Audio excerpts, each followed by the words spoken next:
Opinions. They are what my channel is based on, and most importantly, they can change over time. Originally, I was going to talk about 10 rap songs I disliked that grew on me, but Isaiah beat me to that one before I could even record it. So instead, I used my super massive IQ to shift the concept into 10 rap albums that grew on me over time. This is actually in the editing process right now, and I recorded this video a few days back, and yeah. God damn it, Isaiah. Again. Oh, and I'm also including mixtapes in this list, just so you know. So with that being said, this is CDTV. Follow me on my Twitter and Instagram accounts to keep updated with my uploads, because that's legitimately the most reliable way to do it. And let's get right in to the video.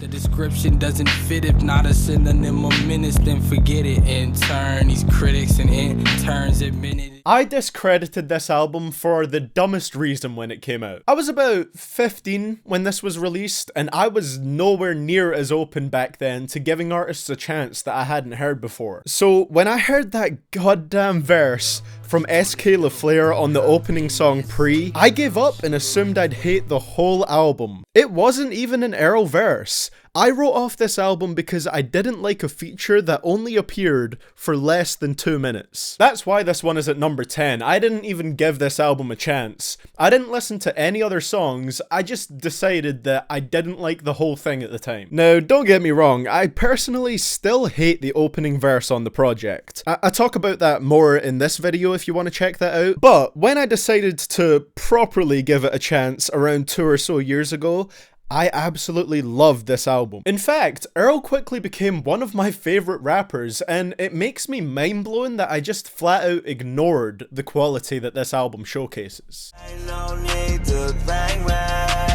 Yeah, put you first, you're my lady. Yeah, I'm skirting the water. Looking back, I'm surprised I did have such a dislike for this project initially. That's not even to say that I love it now, more that I just appreciate it and the vibe it gives off more now. I hear this tape and I just picture Uzi in the recording booth doing that shoulder roll thing with a big smile on his face. Look how happy he is. When I made my worst rappers in the game video on Uzi, I said this. Now time for Lil Uzi Vert versus the world. Unfortunately, I have a much less positive opinion on this one. On this, there are only 2 interesting tracks to me out of the whole thing, and those are Team Rocket and Grab the Wheel. Now, I don't know what I was on back then, because Grab the Wheel is currently my least favorite on the project. It's so needlessly long and drawn out. And as I'm sure you know by me putting it on this list, there's definitely more than 2 tracks that I enjoy now. High Roller, P's and Q's, and Team Rocket have such a happy aura to them, which is something I've always loved. I've always enjoyed really positive songs, which makes me even more puzzled as to why I didn't feel this upbeat energy when I first listened to the project. Well, you need to get naughty. Hold up, eyes on me. Is that your hoe? If so, I'ma get it for the nice over. I did not start liking this album until one of my friends who did like it sat me down while we were in the library at school and made me listen to the whole thing with him from start to finish. Before that moment, I really judged this one unfairly from the singles, which I hated at the time. I found tracks like No Flex Zone and Up Like Trump so irritating that I just refused to listen to them. Like Doris, I never gave this album a fair shot. However, when I was kind of forced to sit down and actually give it a chance, I ended up enjoying it quite a lot. The more and more I listened, the more I liked it, eventually leading to Rae Sremmurd becoming my guilty pleasure, then getting to now where I have no problem saying I love their music. I could actually credit this album as being one that got me more into mainstream hip-hop as well, and made me broaden my music listening horizons, which, if you can't tell, were very narrow in the past. To this day, me and that friend who introduced me to this bump these tracks whenever we're together. It just never gets old for us. Rats on my son and the squad. Daddy boy never played with toys. Man, I play with them boys. New AK with them boys. Young Thug's sound is something that's probably best described as completely insane. If there is one rapper that's an acquired taste, it is this man. I mean, just listen to the track Harambe. It's one of the most vocally unconventional songs I've ever heard. Go X-Jeep, go God, tell him, hey, back it up. I just wanna say, I you wanna help, baby. Whether that's a good or bad thing, I'll let you decide for yourselves. I think the best way to describe parts of this album is that sometimes it just feels like a Picasso painting in music form. It's just so random and scattered, but there's an art to it, you know? That's a sound that might take some getting used to. It might be something that you hate, and for me, that was initially the case. The more I listen to Young Thug, though, the more I enjoy him, and this is easily his best produced project, in my opinion. It's probably also his most vocally wild one, and it's just so ludicrous that I can't help but enjoy it.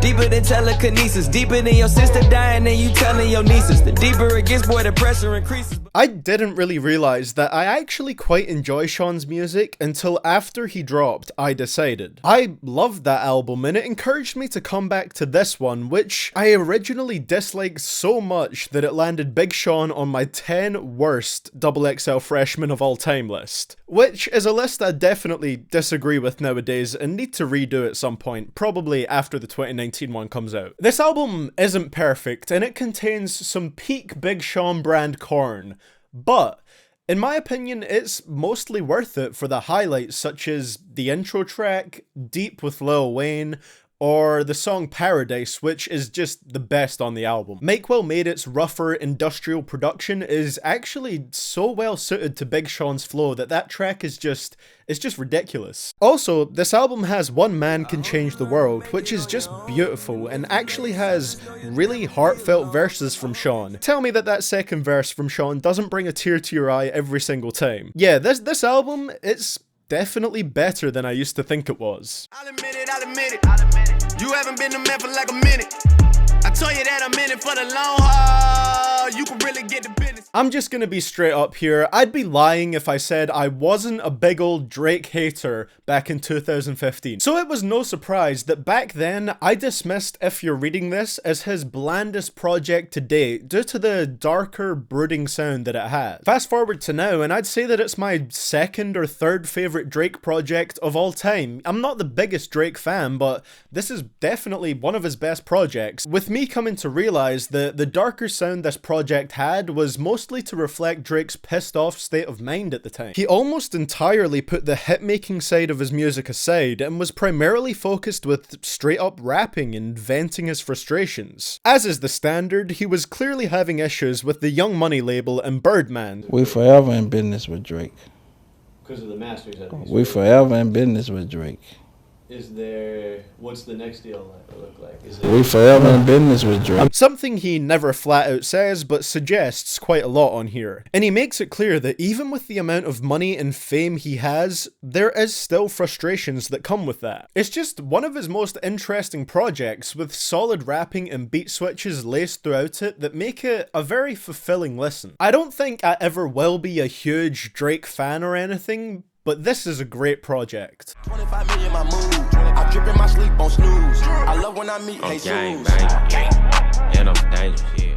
Out of all the albums on this list, this one was actually the most recent one to grow on me and probably the one that inspired me to make this whole list. I am actually mad looking back at how much I underrated this project when I first heard it. 21 Savage was the main issue for me here. I just found him so unbearably boring, but as is the theme of this video, I feel differently now. Now I feel like his stone cold delivery actually fits this very ghostly, almost horror-themed Metro Boomin production. The release date was consistent with this as well, as they dropped it on Halloween. Offset was a highlight in pretty much every track that he played a part in, and I went from only really enjoying the first 3 songs on this album to enjoying every single one except for 2. Those being Darth Vader and Disrespectful, aka Flooded Out. Now I'm not gonna lie, I would love a sequel to this album, but Metro Boomin has said himself that it's not gonna happen and that he feels like this album,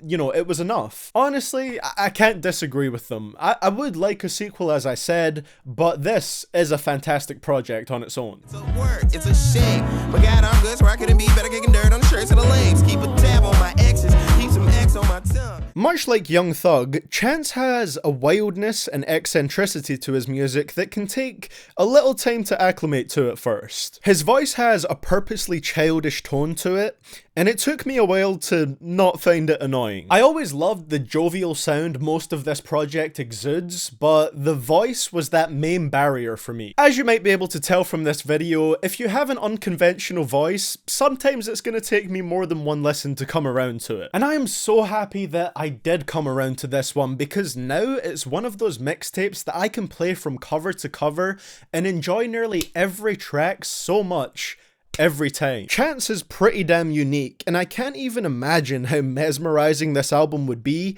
under the influence. If you have experienced acid rap on acid, let me know how it was in the comments below. Not encouraging it, of course, just saying if you have, let me know what it was like. The tape even manages to hit a lot of emotional beats, while Chance still stays consistent with his delivery and scattered writing style. This is my favourite Chance project so far, and it's going to be a tough one to top. It ain't hard to see my seeds need guard degree.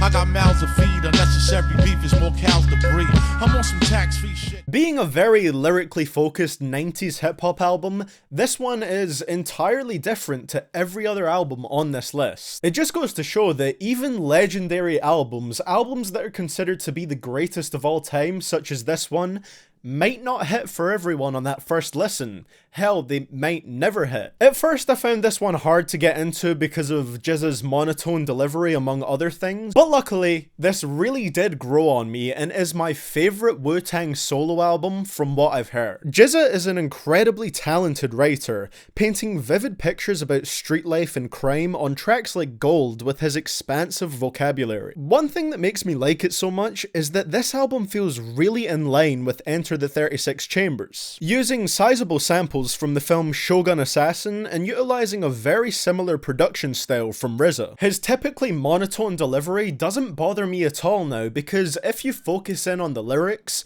his delivery becomes much more calculated and methodical than slow paced. This is considered by many as the greatest hip hop album of all time, and while I don't love it quite that much, it's definitely up there.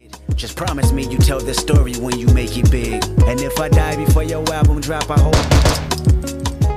My opinion has shifted on this album so drastically that I'm struggling to understand why I didn't like it back in 2012. This went from an album I genuinely did not like at all, an album that made me say that I hated Kendrick Lamar. Remember, I was kind of young at the time. It went from that to one of my favorite hip-hop projects ever, and that's no exaggeration. This is genuinely one of the best hip-hop albums of all time to me. It took me at least 2 years before I realized that this was a phenomenal album and I was sleeping on an exceptional artist. As mentioned previously, you might be noticing a bit of a theme with this.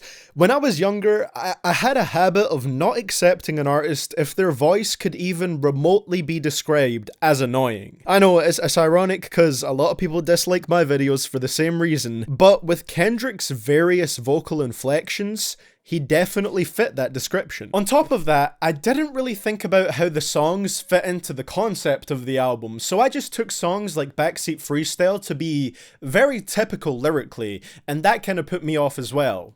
Like, you can tell when I first heard this that I wasn't really listening to the album, I was just hearing it, because it very clearly explains at the end of Don't Kill My Vibe what Backseat Freestyle is.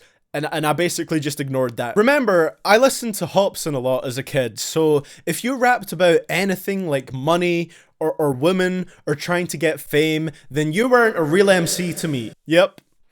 I was a real hip-hop kind of kid. Thank God I kept giving this album re-listens, because one day it just clicked for me and all the songs connected, falling perfectly into the concept and telling Kendrick's childhood story with haunting detail. Thinking about it now, this was probably the album that made me be more open-minded towards artists outside of my, at the time, very small comfort zone. And that makes this one all the more special to me. It's easily the album here that grew on me the most by a mile, and that is why Good Kid, M.A.A.d City is at #1 on this list.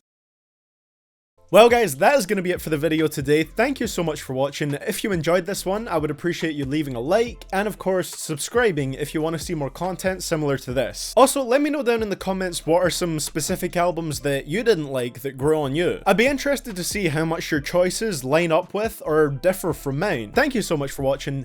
I will hopefully see you all in the next video, and this is your boy, CDTV Productions, signing out.